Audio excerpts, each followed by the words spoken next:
How do you go about trying to squeeze 15 years into just a few minutes? Hi, I'm Jon Hull from KSBJ in Houston. Looking back on the 15 years that Christian Music Broadcasters has been serving Christ requires that we look back a whole lot longer than 15 years to when CMB was a totally different acronym. I first came into the fold back in the early 1980s when we were known as the National Gospel Radio Seminar. A few years later, we swapped one letter and became the National Christian Radio Seminar. Folks like Joe Battaglia, Jim Black, Brad Burkhart, Jenny Lockwald, Lloyd Parker, and many others meeting together throughout the year to plan for the radio portion of the Gospel Music Week. Once a year, we'd go to Nashville to meet with our industry, really trying to raise the profile of Christian music radio.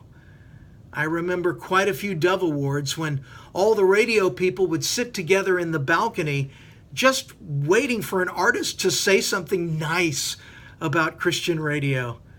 It took a few years, and we were plenty obnoxious as we hooped and hollered from the cheap seats, but little by little, the Christian radio industry began to understand how Christian music radio was impacting sales and increasing the profile of their artists.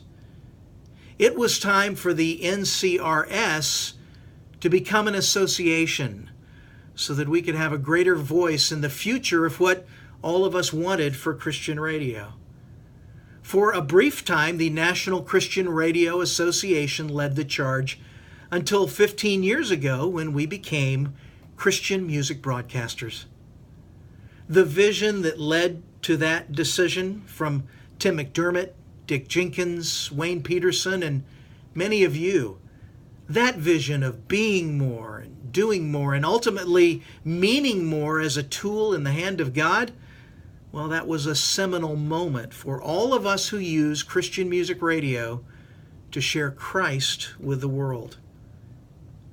As I look back at the scrapbooks of my 40-plus years in Christian music radio and remember the contributions of dozens of people whose names many of you wouldn't recognize, I look at the faithfulness of God and of men and women who wanted to grow a format that wasn't reaching a whole lot of people back then into what you and I get to work in today, getting to reach millions every single week.